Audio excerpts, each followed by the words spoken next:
जैसा कि दोस्तों हम टेरिडोफाइट्स के जनरल कैरेक्टर को डिस्कस कर रहे थे और इस टॉपिक से रिलेटेड हमारा ये आज का सेकंड पार्ट है। और यदि आपने फर्स्ट पार्ट नहीं देखा है तो उस वीडियो का लिंक मैंने नीचे डिस्क्रिप्शन बॉक्स में दे रखा है, उस लिंक पर क्लिक करके आप वीडियो देख सकते हैं। तो बात करते हैं हम जनरल कैरेक्टर ऑफ टेरिडोफाइट्स की। On the basis of leaf can be classified pteridophytes. तो पत्तियों के आधार पर टेरिडोफाइट्स को दो कैटेगरी में डिवाइड किया गया है। पहला है माइक्रोफिलस और सेकंड है मेगाफिलस। तो ऐसे टेरिडोफाइट्स जिसमें कि जो लीफ हो वो सिंपल हो, उनमें सिंगल वेन हो और उनके स्टील में लीफ गैप न हो। आगे जब मैं आपको स्टीलर सिस्टम पढ़ाऊंगा तो वहाँ पर आपको लीफ गैप पता चलेगा कि लीफ गैप होता क्या है। तो ऐसे टेरिडोफाइट्स जिसमें कि सिंपल लीफ होता है, सिंगल वेन होते हैं और स्टील में लीफ गैप नहीं होता, वे होते हैं माइक्रोफिलस। अगर एग्जांपल की बात करें, इस तरह का माइक्रोफिलस लीफ किस में पाया जाता है तो इक्विसिटम, लाइकोपोडियम, सेलेजनेला, इन सबों में देखने को मिलता है। वहीं हम चलते हैं दूसरे कैटेगरी की ओर जो कि है मेगा फिलस, यानी कि ये जो पत्तियां होती हैं बड़ी होती हैं, कंपाउंड होती हैं, इनमें कॉम्प्लेक्स वेन होता है और इनके स्टीलर सिस्टम में लीफ गैप देखने को मिलता है। फॉर एग्जांपल बात करें टेरिस, ड्रैप टेरिस, लेस्टेरिया। चलते हैं अगले पॉइंट की ओर। टेरिडोफाइट्स का एक जनरा है साल्विनिया। तो साल्विनिया में जो लीफ होता है वो मॉडिफाइड हो जाता है एडवेंटेशियस रूट में। स्टील इज प्रोटोस्टील, सिफ्नोस्टील, डिक्टियोस्टील और पॉलीसाइक्लिक। तो जैसा कि प्रीवियस वीडियो में मैंने बताया था कि इनमें जो स्टीलर सिस्टम होता है वो प्रोटोस्टील, सिफ्नोस्टील, डिक्टियोस्टील और पॉलीसाइक्लिक टाइप का होता है, जिसे हम आने वाले वीडियो में डिस्कस करेंगे। Root and stem has well developed vascular system, xylem and phloem. Vessels are absent in xylem, only tracheids are found, and companion cell are absent in phloem, only side cells are found। तो इनके root और stem में जो vascular system है वो well develop होता है। Vascular system का मतलब इनमें जाइलम और फ्लोएम पाया जाता है। यहाँ पर एक इम्पॉर्टेंट पॉइंट ये है कि इनके जाइलम में वेसल्स नहीं पाया जाता, केवल ट्रैकिड्स ही पाए जाते हैं। तो इस पॉइंट को आप नोट कर लीजिएगा। तो वेसल्स का पाया जाना एक एडवांस कैरेक्टर है जो कि आपको एंजियोस्पर्म में देखने को ही मिलता है। तो जो टेरिडोफाइट्स है उनमें जो जाइलम होता है केवल ट्रैकिड्स का बना होता है, लेकिन जो एंजियोस्पर्मिक प्लांट है उनमें जो जाइलम है वो वेसल्स और ट्रैकिड्स दोनों का बना होता है। लेकिन कुछ टेरिडोफाइट्स के एक्सेप्शन है, अपवाद हैं, जिनमें कि जाइलम में वेसल्स भी देखने को मिलता है, जैसे कि एक्विसिटम है, सेलेजनेला है, इन दोनों में। वही बात करें हम फ्लोएम की, तो फ्लोएम तो पाए जाते हैं लेकिन फ्लोएम का जो कंपेनियन सेल है वो अब्सेंट होता है। इनमें केवल सीव सेल ही पाए जाते हैं। तो ये भी एक एडवांस कैरेक्टर है जो कि एंजियोस्पर्मिक प्लांट में देखने को मिलता है और टेरिडोफाइट्स में देखने को नहीं मिलता। तो एंजियोस्पर्मिक प्लांट में आपको कंपेनियन सेल और सीव सेल दोनों देखने को मिलेंगे, लेकिन जो लोअर प्लांट है जैसे टेरिडोफाइट्स है तो उनमें फ्लोएम में आपको कंपेनियन सेल देखने को नहीं मिलेगा। इसमें भी कुछ अपवाद है, जैसे कि इक्विसिटम अर्वेंस और इक्विसिटम जाइगेंटियम, इन दोनों में आप देखेंगे फ्लोएम में कंपेनियन सेल और सीव सेल दोनों देखने को मिलेगा। तो ये यूनिक फीचर है और ये आपके एग्ज़ाम में पूछा जाता है, परंतु पीजी लेवल पर। Cambium absent, that is why secondary growth is absent except बॉट्रिकम आइसोइड्स। तो जो टेरिडोफाइट्स होते हैं इनमें कैम्बियम नहीं पाया जाता, जिसकी वजह से सेकेंडरी ग्रोथ देखने को नहीं मिलता। लेकिन इसके भी कुछ अपवाद है, जैसे कि बॉट्रिकम है, आइसोइड्स है, इनमें कैम्बियम भी पाया जाता है और सेकेंडरी ग्रोथ भी देखने को मिलता है। चलते हैं अगले कैरेक्टर की ओर। Plants reproduce by spore produce in sporangia which borne on a vertical surface of leaf. In some a fertile spike arise from exile of leaf bearing sporangia, for example ophioglossum. जैसा कि previous video में मैंने आपको बताया था कि pteridophytes में seed का फॉर्मेशन नहीं होता, ये स्पोर के थ्रू ही रिप्रोड्यूस होते हैं और स्पोर का फॉर्मेशन होता है स्पोरेंजिया के अंदर। अब स्पोरेंजिया क्या होता है, तो ये जो स्पोरेंजिया होते हैं लीफ के वेंट्रल सरफेस पे बनते हैं। लेकिन टेरिडोफाइट्स की कुछ जनरा है जैसे कि ओफियोग्लॉसम, तो इसके जो लीफ के एक्सिल है वहाँ पर फर्टाइल स्पाइक बनता है जिसपे कि स्पोरेंजिया होती है और उसमें स्पोर का फॉर्मेशन होता है। इन सम काउलाइन, तो कुछ में क्या होता है ये लीफ पर ही फॉर्मेशन कर देता है, जैसे कि साइलोटम।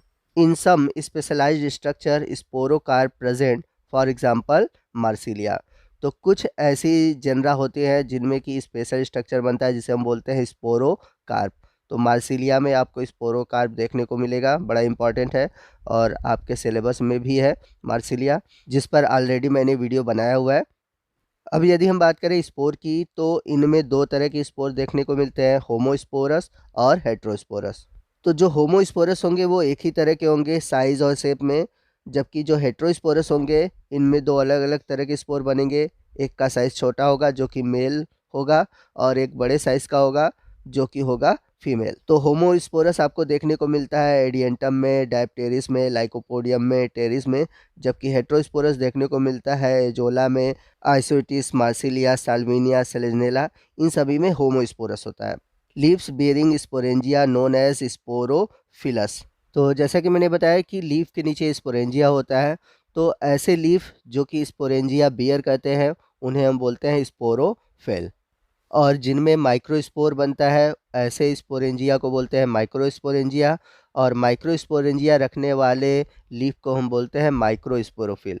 उसी तरह जो बड़े स्पोर होते हैं जिनको हम बोलते हैं मेगास्पोर, और मेगास्पोर जिसमें बनते हैं उसको हम बोलते हैं मेगास्पोरेंजिया, और जो लीफ मेगास्पोरेंजिया रखते हैं उन्हें हम बोलते हैं मेगास्पोरोफिल। जैसा कि आप फिगर में देख सकते हैं माइक्रोस्पोरोफिल और मेगास्पोरोफिल।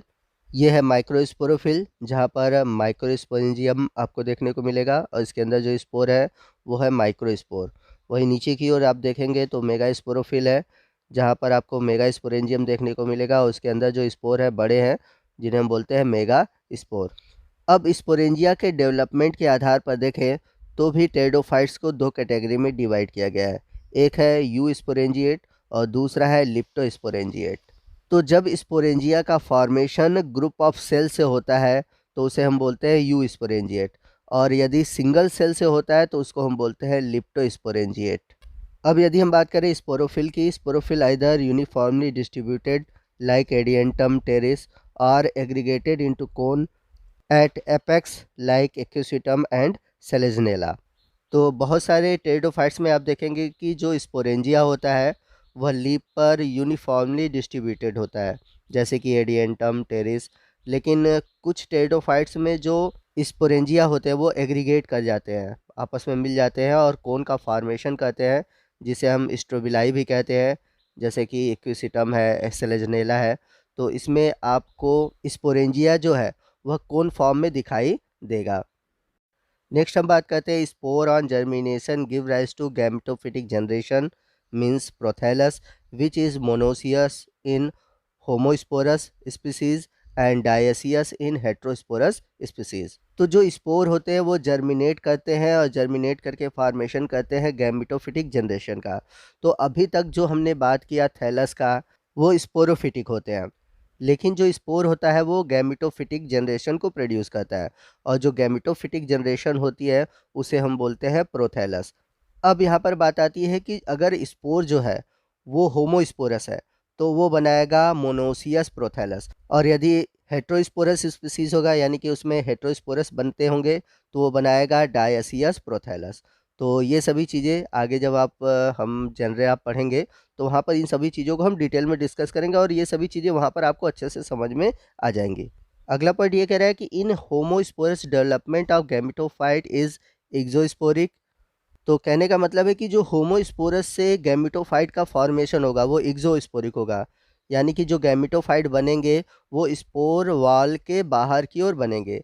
वहीं अगर हम बात करें इन हेट्रोस्पोरस इट इज़ इंडोस्पोरिक, यानी कि इनमें जो गैमेटोफाइट का फॉर्मेशन होगा वो स्पोर वॉल के अंदर होगा।